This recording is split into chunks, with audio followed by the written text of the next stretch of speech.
What's up, family? Welcome to season 3, episode 3 of That Way. I'm your host, Anthony Downer. It is so good to be back in the house with you all. Tonight we have a very special episode with a very special guest and friend in celebration of Women's History Month, y'all. Tonight's song, let's go ahead and kick it off. One of my favorite artists is Ari Lennox, and one of my favorite songs of hers is New Apartment.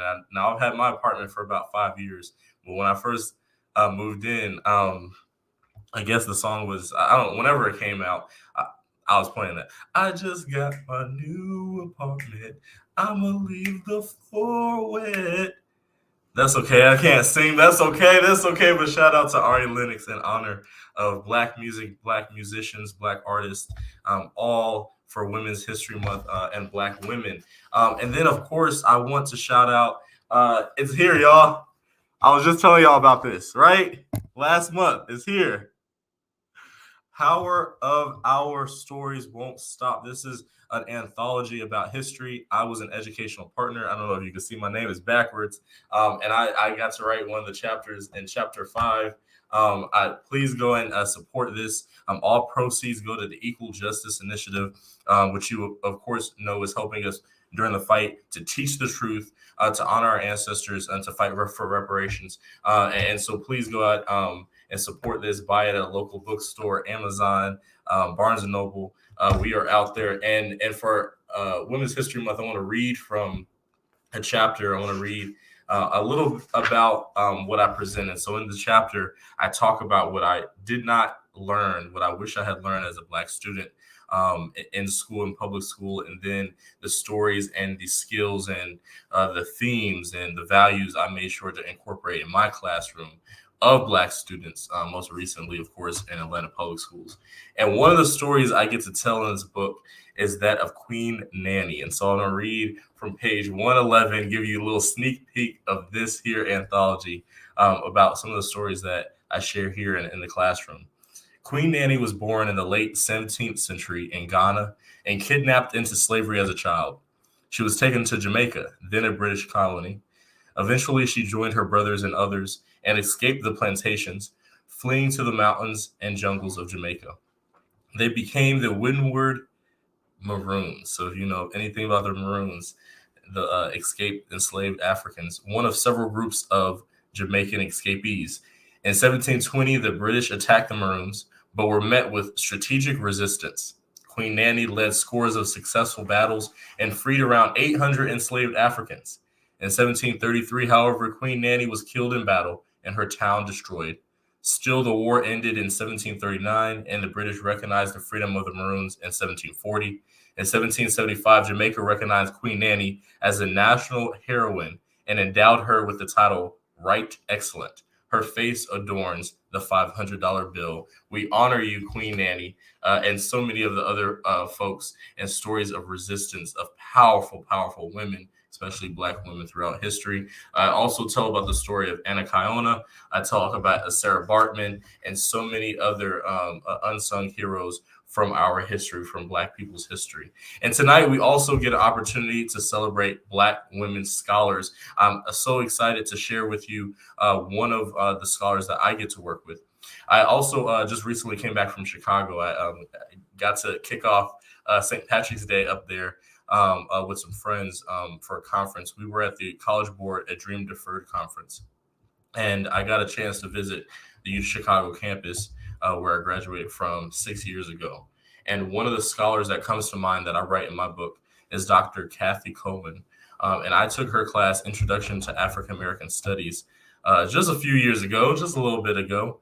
And I so appreciate the focus on intersectionality, on scholarship of the here and the now that she brought to the classroom. She is one of the authors that, and scholars that was excluded from the AP African American Studies course, and so we honor her. We center her during those attacks, and of course, this program is about teaching the truth and defending Black education, which we have an opportunity to do once again tonight. Y'all, my introductions can go lengthy, but I don't want to take away from our guest today. I want to get right into this guest. I'm so excited to bring a returner back.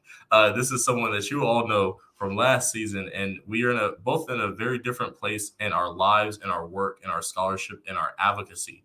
And we want to talk about our experiences, and I really am so excited to bring on Dr. Alicia Borishade. Welcome.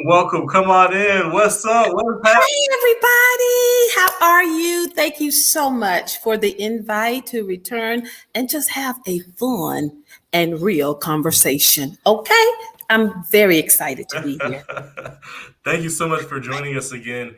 It has been a minute since you've been here. Mm-hmm. It's been a minute since we've seen each other in person, but Yes. we're keeping in touch. Yes. And that's because we no longer get to work together day to day I know. anymore. I know. Dr. Borishade, Alicia, what are you up to now? What's going on in your life? Well, I tell you, I am retired after 30 years of K-12 education. I am retired. Now, one would wonder, retirement looks differently for everybody, but I'm a young, beautifully aged 55-year-old woman. So I have a lot more work to do. I am focusing on my research agenda. You, of course, and Liberation Lab, you're partnering with me. One of my dearest and best friends, Tamiko Griffin, she and I joined together to create a nonprofit. It's called Tam Tam Global, and we research us. We are focused on the Black family. We are looking at creating very positive programs and shaping policies that inform a better way and higher quality of life for our communities, our families, and our children. And that's where I've been spending most of my time. That is incredible. As you all know, a year ago, both Dr. Borishade and I were teaching social studies, me in 9th grade, her in 10th grade, at Frederick Douglass High School, and we sure do miss it. But we continue to serve our students and continue to fight for their liberation in different ways now. And that brings me to a very unique title, in putting together this work and planning for this episode. You described yourself as an international school leader, yes. And to me that brings I can't help but think about W.E.B. Du Bois. I can't help but to think about Assata Shakur and so many of our ancestors and freedom fighters in this work who also were globalists, who also were globally minded. Can you talk about the development of that mindset for you and why you settled on that title? Oh my goodness.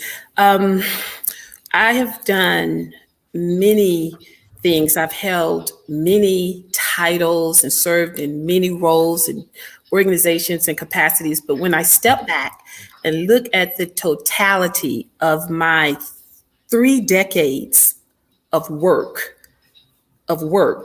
in education and teaching and learning and leading, being a global thinker and a global educator is something that I take great pride in, because what it has taught me is to understand to its core what education, equity, and what social justice looks like. It means there has to be a sense of cultural sensitivity, unlike anything else. Because I personally lived, for me, I lived on the complete other side of the world for nearly 10 years. I worked and lived in the United Arab Emirates, a completely different culture with different customs, different religion, different language, different perspectives.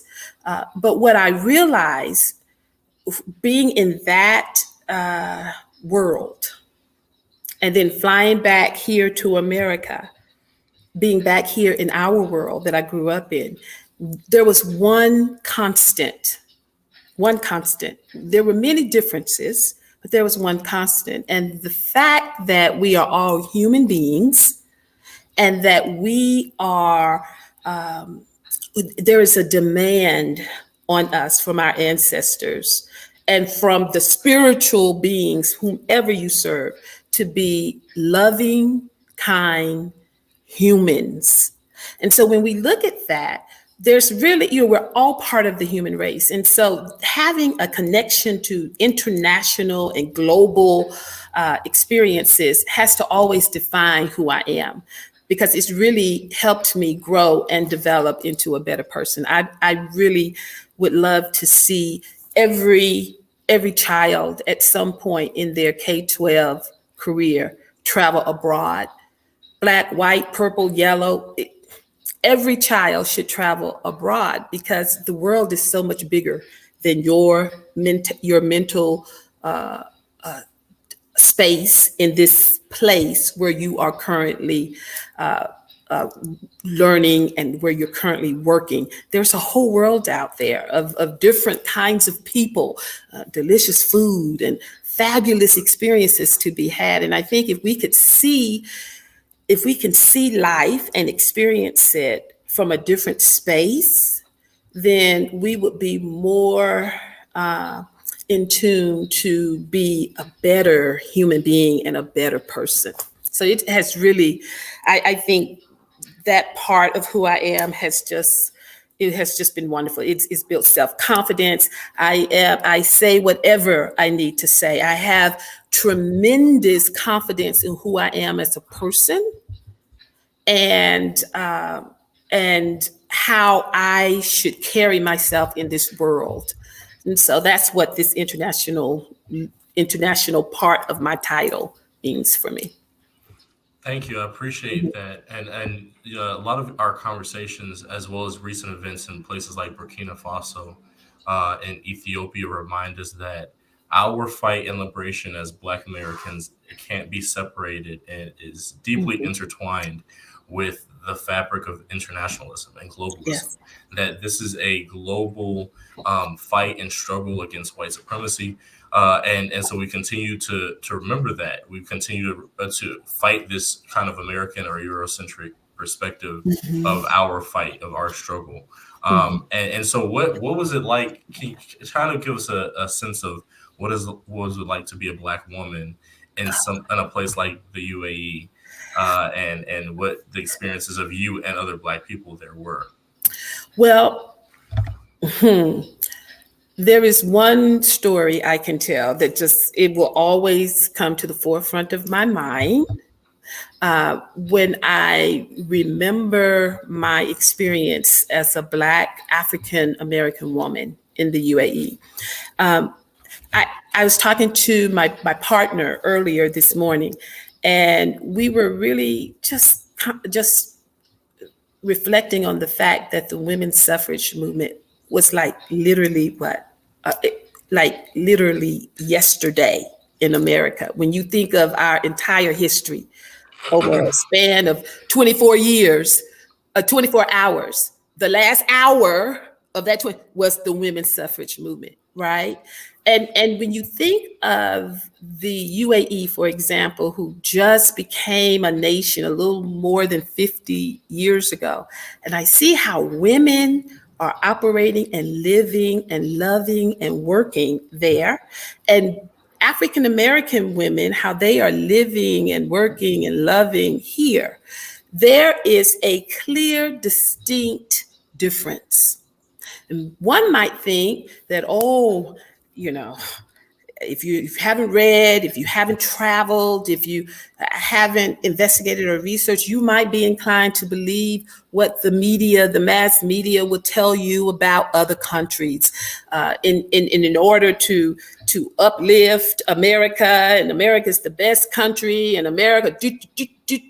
But the reality of the situation is that women and people are living and loving and working just fine in other countries. Now, with that said, the UAE, little more than 50 years old as a country, has, of course, its own challenges. No one sees anything through a rose-colored lens. Of course, there are challenges. I believe I was mistaken as a prostitute, honestly, when I was walking to the co-op one night. And then as the moment I opened my mouth, and you can hear the American accent, my English, then there is a completely different dynamic and way that one interacts with me. So when we talk about privilege, America has a lot of privilege in the world. And to be honest, African Americans have benefited from that privilege outside of the borders of America greatly. But the point that I want to make is that women in the UAE, the citizens, the female citizenry of the UAE, they are living their best lives. This is the point that I want to make. Versus African American women, we shoulder, Anthony, the 500 years of oppression and struggle, for lack of a better word. We shoulder that in our physical bodies, that is represented from chronic disease. When you're 50 plus, hitting menopause, and is connected to chronic diseases, we're leading the world in heart disease and diabetes. African American women. We also carry it in our bank accounts, not just African American women, but African Americans, period. Our bank accounts, when we look at unfair and unequitable wages, we look at it in our children's faces and the legacy and what we want to leave from their inheritance, aside from a spiritual inheritance. The fact that you want to leave a home for your children, a home house for you. Then you're looking at, honestly, the redlining that took place decades ago and what that impact means for today. Let's look at regentrification in our neighborhoods, the displacement of our families, so much impact from the 500 years of oppression that some folks would like to have us dismiss from our history. But we can't, because it's there. We live with it. It's you understand? So there has to be some type of a repair, some type of adjustment. You can call it whatever you want to call it, but until we're able to stop and we're able to begin to teach the truth about our history, American history, so that understanding and empathy and humanity can be birthed, then we'll be able to go on and we'll be able to experience our best lives, because we're not having our best lives until that happens. I know that's a bit winded, but that's how I feel. No, beautifully said. I think you have really given us this sense that um, perspective can change Mhm, when you leave this bubble we call the United States of America. And mhm. as someone who's only left the country once, used to as of last semester, used to before that, I had to say not at all. Yeah. It has really been eye opening to hear about the Mhm, experiences of those who have left, mhm, mhm, who were born like I was born and raised here. And I think your mhm, experience is interesting because, like mhm, you grew up in the deep South mhm, and had that experience, the really mhm, limited experience that comes with that, and then adopted, as I did, Pan mhm, Africanism as an mhm, ideology, mhm, and use that in a lot of mhm, your studies, your travels, and your mhm, teaching. mhm. Can you talk a little bit more about that Pan African approach and really connect it to some of your trips to the African continent? Oh, yes. So my favorite continent is Africa. My favorite. My favorite. I had an opportunity to travel to Uganda. I've been there 3 times. I've been to Uganda. I've been able to. I've had the good fortune to travel to Kenya, to South Africa, and um, one of the stories that I can recall that really puts things in perspective for the African Americans journey, our journey from slavery and oppression and the impact that all of that still has on us today, is I was on a flight on a South African flight. Oh no, it wasn't South African. I'm sorry. It was a Kenyan airline flight, and I believe it was New Year's Eve. I boarded the plane. I buckled up. So as you're getting on, I always have a tendency to look. I just kind of want to know who has my soul in their hands. I just kind of want to glance. And I see these two pilots, two black male pilots. And I just remember thinking, wow, that is so amazing. Forgetting completely where I am. Oh, wow. I proceed, I buckle up. Mhm. The flight attendant is a black male. The person who served me my drinks, black male. The person the entire flight, crew, pilots, flight attendants, all black men. And I had never seen anything like it. And I remember being in so much of a shock and awe, having a shock and awe experience. I must have said something out loud, and the person sitting next to me said, "Well, where are you from?" And when I said America, they said, "Oh, Of oh, course, of okay." course. This is how they do it. And so what I realized is that legitimately our struggle, which is so real, not struggle, our this this this trauma, because it's deeper than struggle. This trauma that we have experienced and that we carry with us, our families, our communities, our brothers and sisters in Africa, they have not experienced things the way we've experienced them. Their perspectives are quite different. Their expectations it's just very different. And that was just that reminds me again how very disconnected we can be if we don't make a concerted effort to make sure that we remain connected. And so our research deals a lot with African American men, women, families, and communities, because this is where we live. This is our experience. But the connection to the motherland, to the Black nation, is what brings healing for me. So I will always travel to Africa, always, because it's a spiritual thing almost. It's literally, people talk about, going home when you go. It is something that you cannot understand or even begin to imagine until you fly and you land on the continent.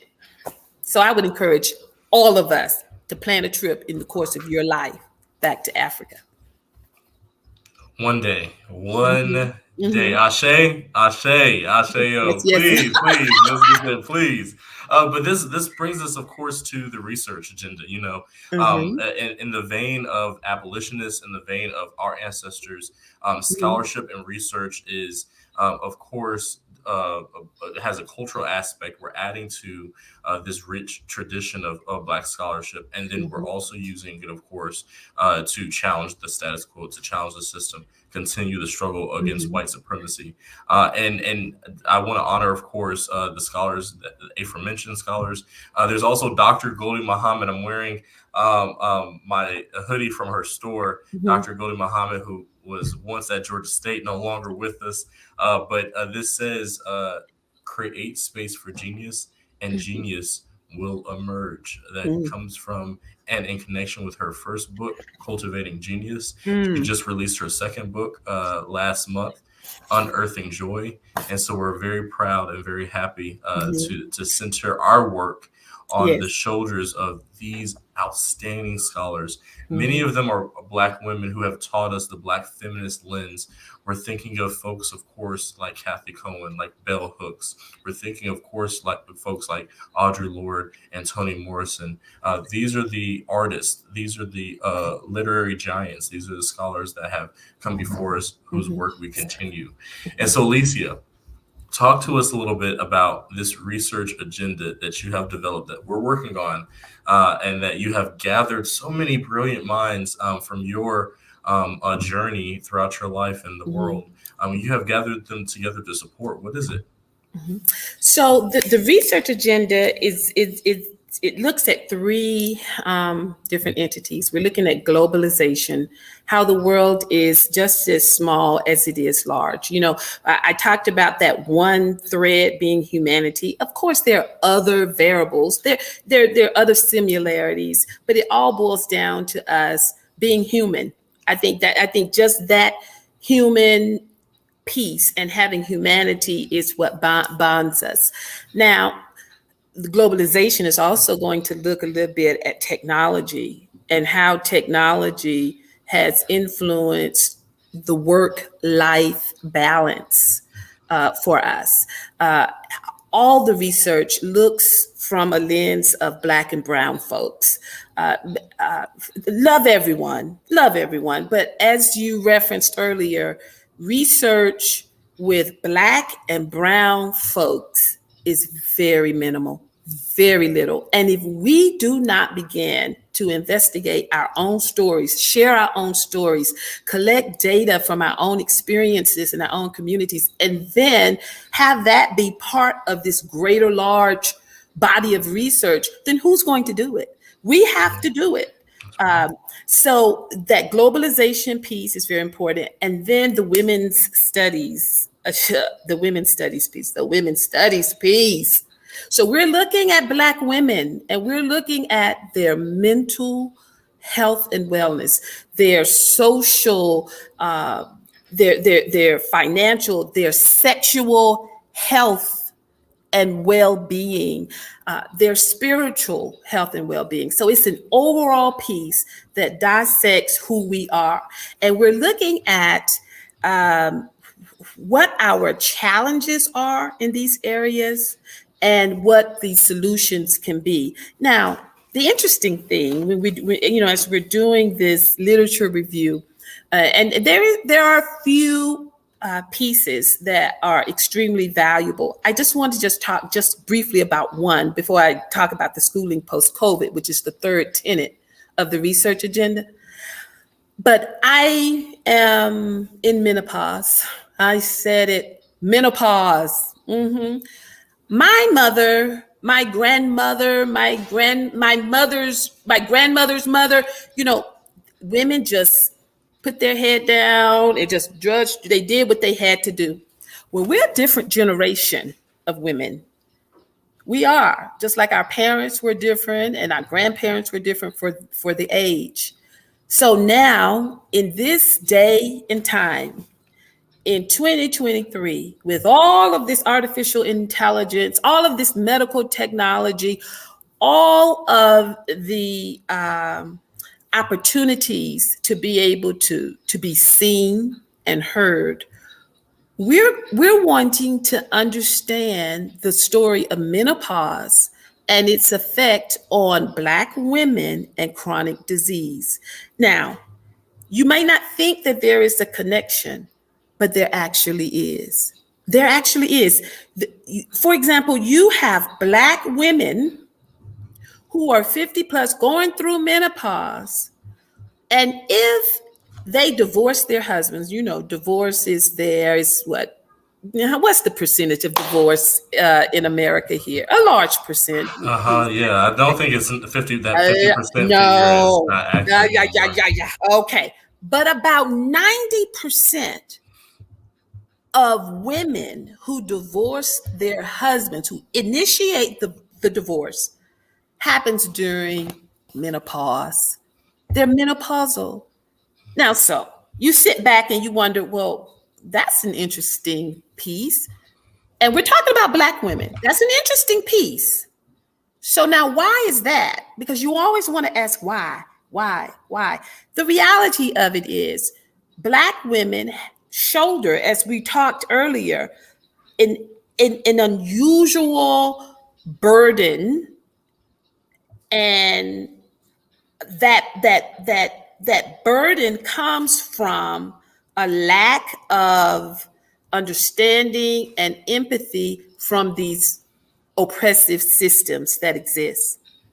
Not even just that, it also comes from trying to conform into a society that was not designed for us. For example, now in 2022, 2023, there are all these uh,